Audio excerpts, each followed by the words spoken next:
തിരുവനന്തപുരത്തെ Saigram director K N. ആനന്ദകുമാറിന് 2 കോടി രൂപ നൽകിയെന്ന് പാതിവില തട്ടിപ്പിലെ മുഖ്യപ്രതി അനന്തുകൃഷ്ണൻ ഇന്ന് മൊഴി നൽകി പോലീസിന്. പണം നൽകിയതിന്റെ ബാങ്ക് രേഖകൾ പോലീസ് കണ്ടെത്തുകയും ചെയ്തു. ഇടുക്കിയിലെ LDF UDF നേതാക്കന്മാരും ഒക്കെ തന്നെ പണം വാങ്ങിയെന്ന പരാതിയുണ്ട്. അതേപോലെ വിവിധ ഭാഗങ്ങളിൽ സ്ഥലം വാങ്ങി കൂട്ടിയെന്ന് പ്രതി ഇന്ന് പോലീസിന് മൊഴി കൊടുത്തു. മൊഴിയുടെ വിശദാംശങ്ങൾ 24-ന് കിട്ടി. നിതിൻ അംബുജൻ കൂടുതൽ വിവരങ്ങളുമായി കൊച്ചിയിൽ നിന്ന് തത്സമയം ചേരുന്നു. നിതിൻ, പ്രൈം ടൈമിലേക്ക് സ്വാഗതം. ഈ അനന്തകൃഷ്ണൻ്റെ അനന്തമായ തട്ടിപ്പ്, അത് പകുതി വിലയ്ക്ക് സ്കൂട്ടർ മറ്റ് കാര്യങ്ങളെല്ലാം നൽകുന്ന പുതിയ കണ്ടുപിടുത്തം നടത്തി എത്ര ആൾക്കാരെ അദ്ദേഹം ഭരിച്ചു കളഞ്ഞത്? എന്തായാലും വലിയ സംഭവമായിപ്പോയി. പറയൂ വിവരങ്ങൾ.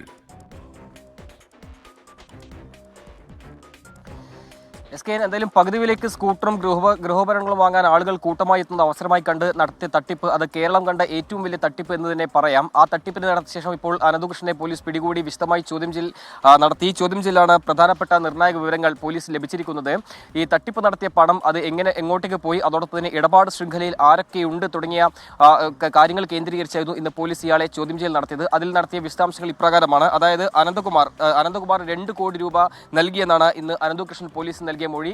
ഇതിനെ സാധൂകരിക്കുന്ന ട്രാൻസാക്ഷൻ ഡീറ്റെയിൽസ് എല്ലാം തന്നെ പോലീസ് ശേഖരിച്ചിട്ടുണ്ട്. അതിൽ വ്യക്തത പോലീസ് വരുത്തിയിട്ടുണ്ട്. അങ്ങനെ സായിഗ്രാം ഗ്ലോബൽ ട്രസ്റ്റ് ചെയർമാനെ കുരുക്കിലാക്കുന്ന മൊഴി തന്നെയാണ് നടത്തിയിരിക്കുന്നത്. അതോടൊപ്പം തന്നെ രാഷ്ട്രീയ നേതാക്കൾക്കും കൂടാതെ അനന്തകുമാറിനും ഇതിൽ പങ്കുണ്ടെന്ന നേരത്തെ തന്നെ വിവരങ്ങൾ ലഭ്യമായിരുന്നു. എന്തായാലും ഇന്ന് നടത്തിയ ചോദ്യം ചെയ്യലിൽ ഇടുക്കിയിലെ LDF UDF നേതാക്കൾക്ക് 50 ലക്ഷത്തിലധികം രൂപ കൈമാറിയിട്ടുണ്ട്. അത് തെരഞ്ഞെടുപ്പ് ഫണ്ടിലേക്കാണ് കൈമാറിയിരിക്കുന്നത്.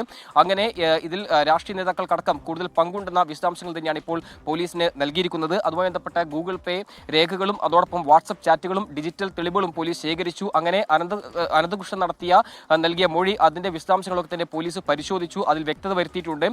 ഇതിൽ പ്രധാനപ്പെട്ട കാര്യം, ഈ 1000 കോടി രൂപയിൽ, ഏതാണ്ട് 1000-ലധികം കോടി രൂപയിൽ നടത്തിയ തട്ടിപ്പിൽ പണം എങ്ങോട്ടേക്ക് പോയി എന്ന ചോദ്യമാണ് ഉയരുന്നത്. ഇതിൽ പകുതിയും ഇയാൾ വിനിയോഗിച്ചിരിക്കുന്നത് ഭൂമി വാങ്ങാനാണ്.